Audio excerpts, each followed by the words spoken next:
Good morning children. Did you complete last class work? Okay. Today let us begin the revision of exercise 3 in which we are going to learn about ASA congruence.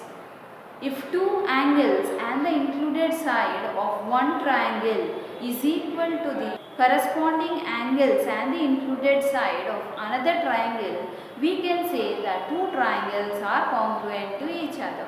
Okay? So now let us do, randomly I am picking the bits and doing, so let us do this problem. In the adjacent figure are triangle ABC and triangle DCB congruent? Are they congruent? This is the question they have given. So here ABC and DCB, are they congruent? So let us write what are the angles and the sides which are equal according to the question. Angle A is equal to angle D, which is equal to 30 degrees. This is what is given. Now let us see and write 50 degrees is the angle given here, but angle B is divided into two parts and angle C is divided into two parts. So let's write this. Angle DBC is equal to angle ACB. This is equal to 50 degrees. That is equal to 50 degrees. Now you know that BC is equal to BC. What is the reason? Because it is a common side. Because it is a common side. So you can say that triangle ABC is congruent to triangle DCB. What is the reason? Since you can see that the angle here and the angle here, but the side is a different side. So if the side is included, then only you will write that it is ASA congruence. But here, as the angles included side is not there, we are going to write it as AAS congruence. AAS congruence. You can say that these two triangles are congruent to each other. Understood this? Copy in your homework books, children. Let us do the second bit. Are triangle AOB, AO and B congruent to triangle DOC? Also identify the relationship between the corresponding elements and give reason for your answer. This is the question given. So here you know that initially when we have solved, we got that ABC triangle is congruent to triangle DCB. So you know that according to CPCT, the full form of CPCT is corresponding parts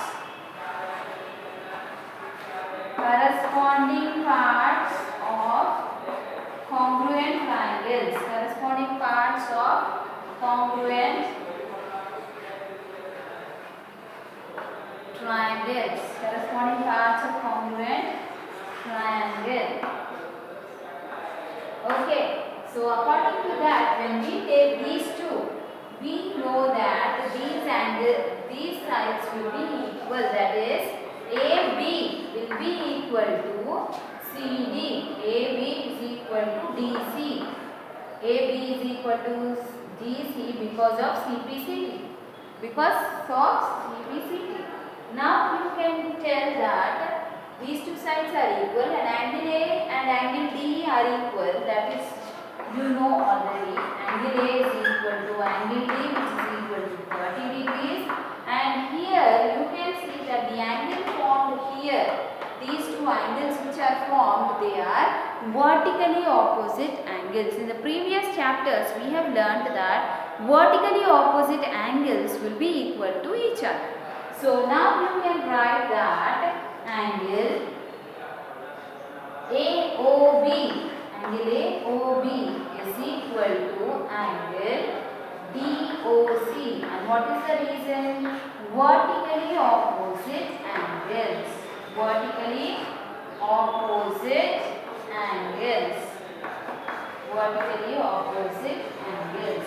So according to this, you can conclude that therefore triangles AOB is congruent to triangle DOC.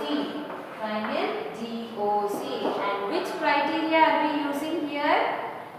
One side is equal and here this angle and this angle are equal and this side is not the included side. So since AAS congruence, AAS congruence.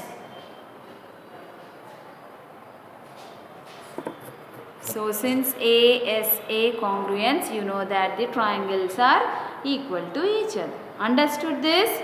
Copy in your homework books, children.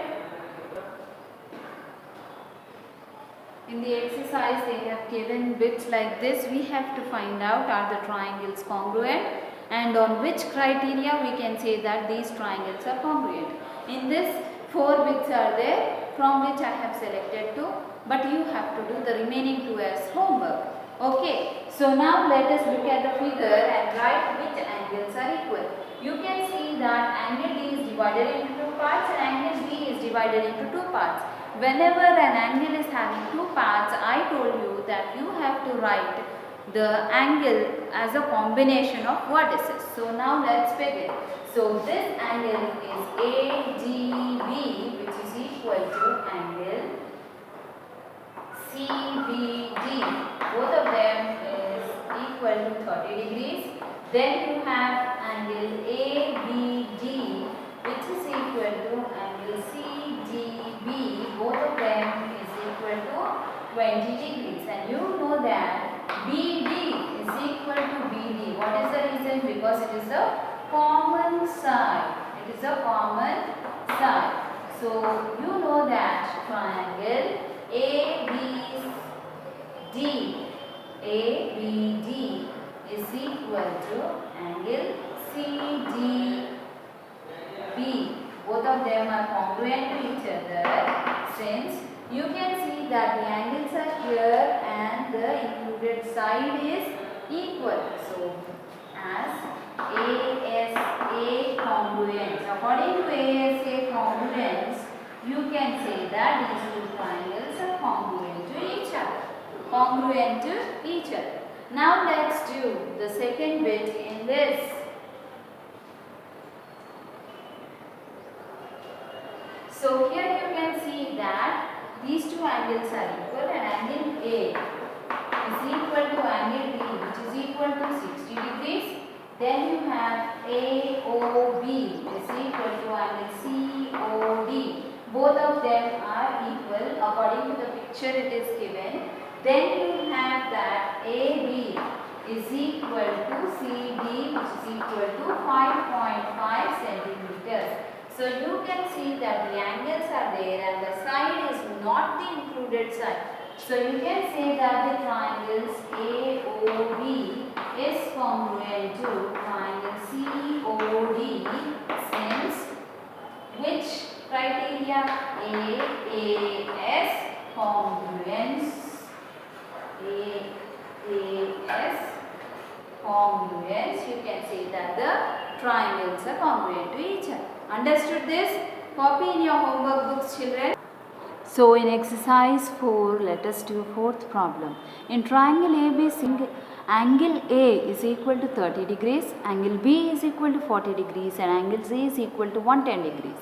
In triangle PQR, angle P is 30, angle Q is 40, angle R is 110.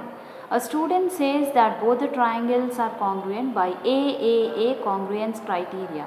Is he justified? Why or why not? Copy this question in your homework books, children. Let us solve this.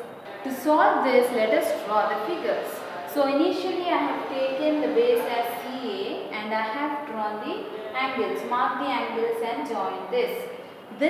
These angles and these angles are same, but the size of the triangles may not be the same. Okay, the length of the sides may not be the same. So we cannot say that both the triangles are equal to each other or both the triangles are congruent to each other. Let us write what is it.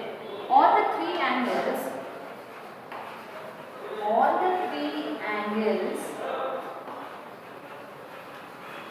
are equal but the length of the sides may not be equal. It is only one case that all the sides will be equal. Okay, the measure is changed. One side also the triangles are not congruent. Okay, may not be equal. The length of the sides may not be equal. So two triangles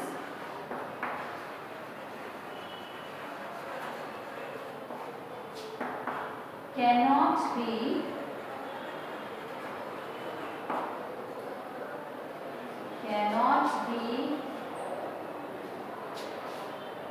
congruent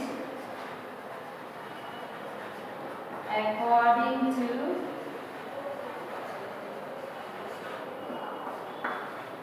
a congruence. Understood? Copy this in your homework books, children. Copy that. So here in this question they have given the diagram and they have given the steps. You have to write what is the reason for these things. So PM is equal to QM. These two sides are equal. Okay, what is the reason? Because these two are sides. Since it's a side. Okay. Now PMA is equal to QMA. These two angles are equal. Okay. These two are angles. Okay. These two are sides. Now AM is equal to AM. What is this? This is a common side. It's a common side. And then you know that these two triangles are congruent to each other. What are we using here? You know that one angle and two sides are equal. So we are using which criteria? Side, angle and side. Side, angle and side congruence to show that these two triangles are congruent. Understood this? Copy in your homework books, children. This is the second bit that we have done. In your exercise it is given in the form of a table. Okay? Copy this in your homework. So here in exercise 4 we are going to learn about RHS, which is right angle, hypotenuse and side. In one triangle, in a right angled triangle, the hypotenuse and the side are equal to the right angle. It's another triangle's hypotenuse and side. Then we can say that these two triangles are congruent to each other on the basis of RHS, that is right angle, hypotenuse and side. Understood? So here you have a question given, the diagrams are given. You have to show whether these two triangles are congruent to each other. So to show that, you can see from here that PR is equal to BA, which is equal to 3 centimeters. This is nothing but a side. Okay. Then we know that RQ is equal to AC, which is equal to 8 centimeters. This is nothing but the hypotenuse. What is it? Hypotenuse. The longest side of a right angled triangle is the hypotenuse. And here angle P is equal to angle B, which is equal to 90 degrees. This is the right angle. Okay, right angle is formed. So it is a right angle. So here from these three you can conclude that triangle RPQ is congruent to triangle ABC. What is the reason? Since RHS congruence. RHS congruence. Understood this? Copy in your homework books, children.